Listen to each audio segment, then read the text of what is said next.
Why don't we bring this gentleman on right now, Zander, if you would? And that would be the host of the NFL Matchup Show.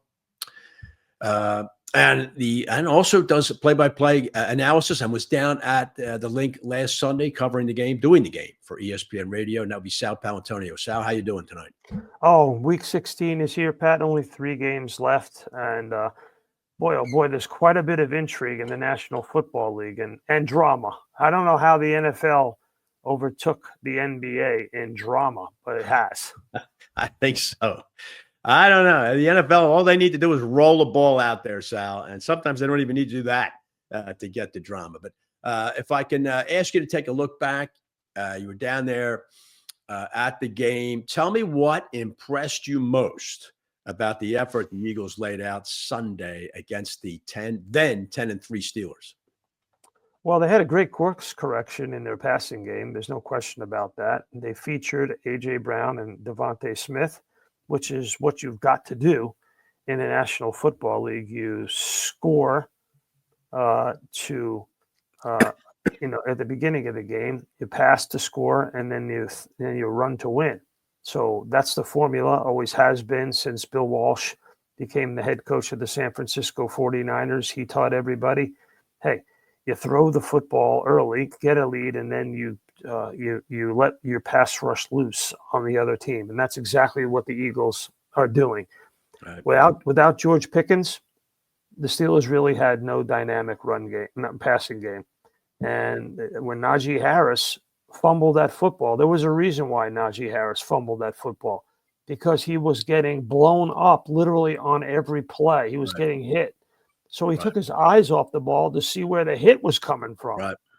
And he didn't get back on the field, as you saw, after that fumble, because it was such a pivot point in that game. Yeah. But it was the result of the Eagles' defense just unloading on Russell Wilson and Najee Harris. And I'll tell you, I was watching Mike Tomlin. I was watching the Eagles bench. I was watching the Steelers bench. I was watching the Steelers on the field. They had their hands on their hips in that fourth quarter. They didn't know what was happening to them. They had never seen anything like this happen to them. I've covered a lot of Steelers games under Mike Tomlin. His team was beat up. His team was demoralized. And that was an unbelievable fourth quarter performance for the ages. Sal, I think you were quoting, or you were thinking about an old football sage when you used the phrase a relentless concentration of force, talking about the Eagles last week. Can you just elaborate on that and what you're talking about specifically? Yeah, that's Red Blake. Red Blake, the old Army coach who basically invented football at West Point. Right. He was hired by Douglas MacArthur. I almost said George Patton, but it was Douglas MacArthur who hired Red Blake. And that was a term used in Western warfare by the United States Army. A relentless concentration of force is what demoralizes the opposition. You don't go at them from the periphery. You don't try to outflank them. If you've ever seen the movie Patton always talks about, I'm not outflanking anybody. I don't care about my flank. I'm just going right at them, and I'm going to go right through them. And Red Blake taught that in Army football, and that has been handed down through the ages, over the decades, and it's still true. And that's what the Eagles play. They have a relentless concentration of force in 2 very specific places: offensive line, defensive line. Their offensive line, even though they were missing Landon Dickerson, mauled a very good defensive line of the Steelers, knocked T.J. Watt out of the game. That was a Lane Johnson block that knocked him out of the game. Right. And then the Eagles secondary, specifically Quinyon Mitchell, it's the old Bill Belichick adage: I will use my best corner to take away your best receiver, and then I will allow my pass rush to get to you. So Jalen Carter is bull rushing people. He has been double teamed. Let me check this number because I have it written down. He has been double teamed 272 times this season, more than any other player in the NFL. Jalen Carter of the Eagles.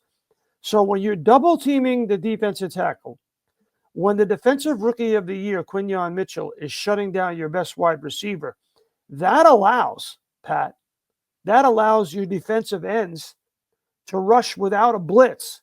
And the Eagles are getting home without the blitz, second most in the National Football League. Getting to the quarterback, they blitz only 30% of the time, third fewest in the NFL, and they're getting home with 4 because Jalen Carter is being double teamed and because Quinyon Mitchell is shutting down the first wide receiver.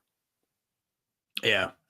That's right. And so it's strength, as you were talking about. Yeah, you're using Bill Belichick as an example, just strength. Eagles putting strength on strength, and their strength right now is better than anybody else's strength in either conference. Yep. You know, sometimes I get accused of drinking the green Kool-Aid because I live here and I've covered the team for 32 years. Yeah. But I've never seen a team do that to the Steelers. Yeah. Never.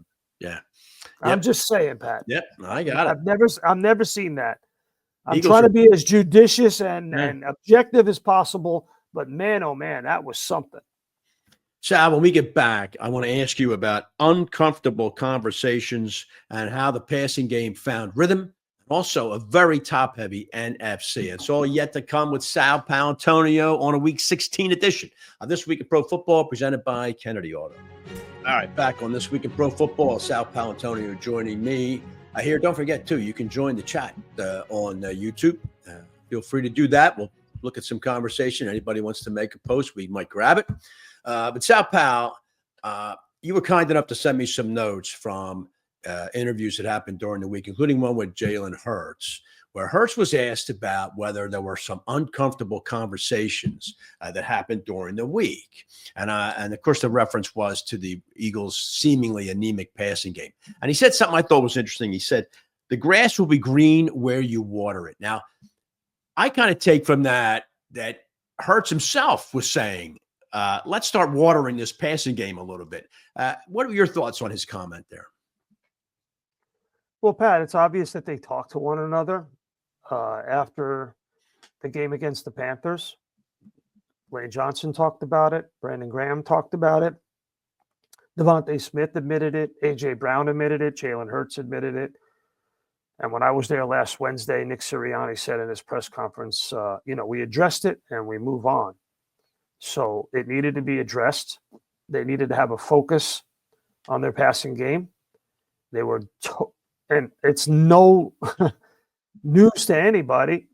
We've been talking about it pretty much for 2 months on the show. And anybody who's been paying attention has seen the numbers. You rely too much on one player like that with Saquon Barkley. Right. This is the NFL. Teams adjust, players wear out. It's a 17-game season. Yep. I sent you the practice report for Wednesday. Right. And Saquon Barkley is given the day off. Yeah. So was the offensive line. Given the day off. Yeah. They were given rest. It was rest. Did not practice. Now, Wednesday practices for the Eagles are not very heavy. Right. Nevertheless, I think Nick Sirianni understands what that team did offensively in the fourth quarter against Pittsburgh and understands that the number one objective now, number one, is to get the first seed. Number two is to get the first seed without getting somebody hurt. Right. Not wearing them out. Right. Talking about that first seed, Sal, you coined another terrific phrase in some of your correspondence this week when you talked about the atmosphere down there for that late afternoon game, and you said that it was menacing mayhem writ large, which I thought was terrific, and describing the Thunderdome-like atmosphere that can happen down there, and it certainly seemed to manifest in that game Sunday. Why don't you describe it since you were there and how important that atmosphere would be if the Eagles could grab that one seed? And you really get a sense of that menacing mayhem when you're in the booth with the windows open. So that's where we were. I was with Steve Levy and the ESPN radio crew in the radio booth. We were right next to the Fox television booth with Tom Brady and Kevin Burkhardt. Yeah. And They were wearing Brady out Oh, God. the entire game, wearing him out. Oh, man. Oh, man. And oh man, it was unbelievable, and it was loud. Yeah. But other stadiums are loud. I've always said that the Link just has that edge, and players talk about it all the time. Visiting players, they talk about what they hear said to them and what they see in the stands. It's not a fun place to come play when the lights go down, and the Eagles fans have a great home field advantage. The Eagles players know that. The coaches know that. The owners know that. Everybody's right on top of people. Pat, I rolled in there for a 7:30 a.m. Sports Center hit. They opened the parking lots for fans to tailgate at 9 a.m. for a game that kicked off at 4:25. Wow. Now I'm just going to go out on a limb and say they weren't playing frisbee and writing to their grandmother. Yeah. Yeah, I I'm doubt just that. going to go out on a limb. Right. You know, they weren't exchanging Christmas gifts, okay, Pat? Right.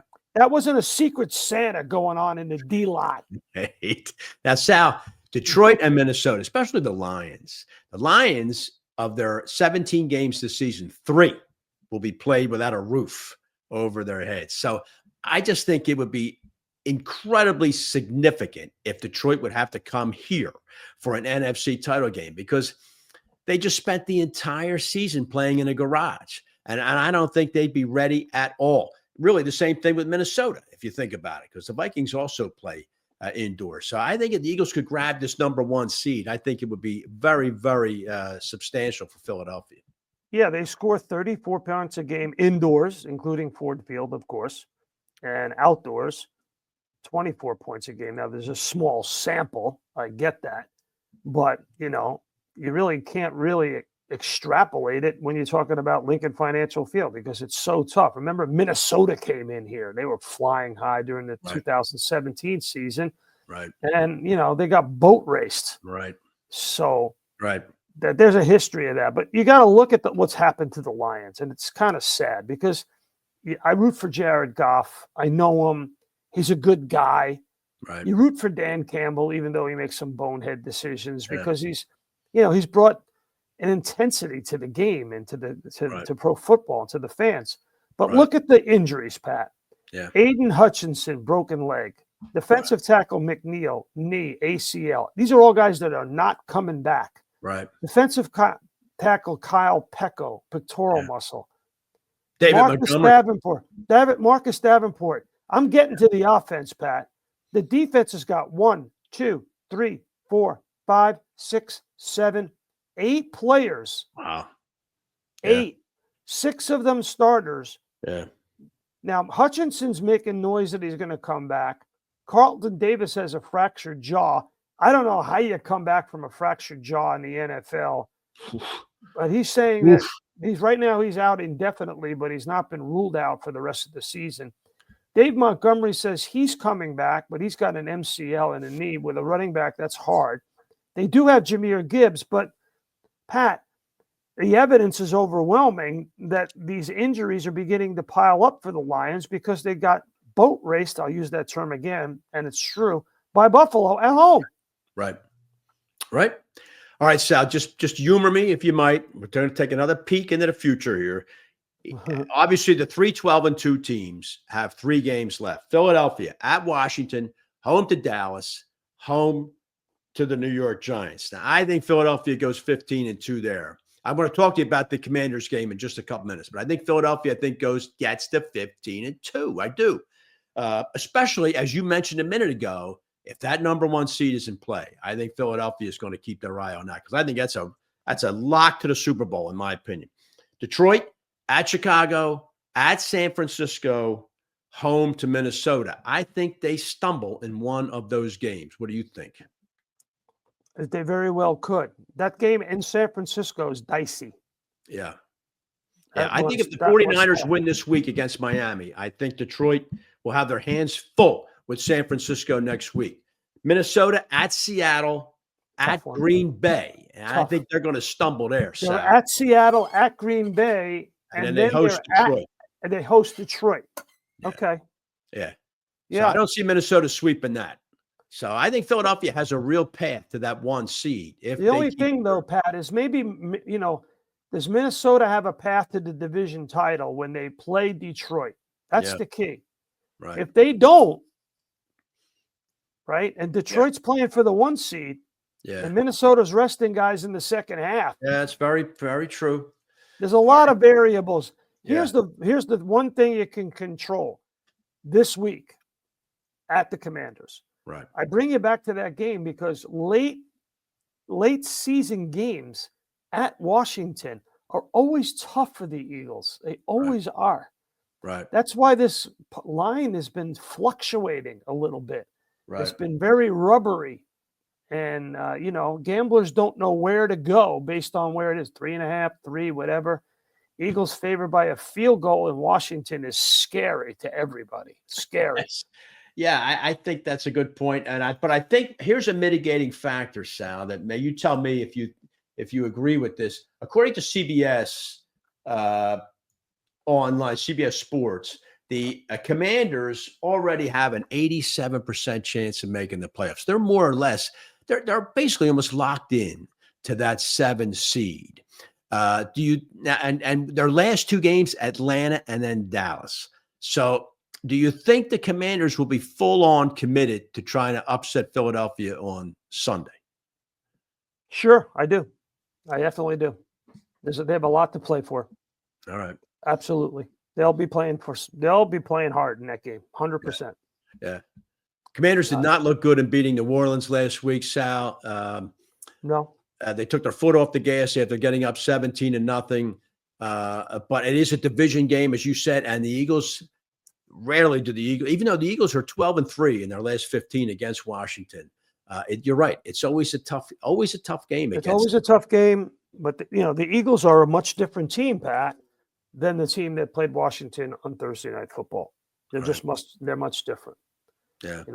If they come out throwing, and you can throw on Washington. If you come out throwing, like they did last week, and they'll win the football game. Yeah. What's amazing is even when they turn the ball over, they survive because this defense is so unbelievable. Yeah. Yeah. I think I just think Philadelphia is going to take care of business. Now, you never know. I mean, they've won 10 games in a row. That's not easy to do. And there's always a potential stumble out there. And I guess this is it for the Eagles. But I just think there's a discipline amongst this team that I'd be surprised if they stumble. But it's always possible.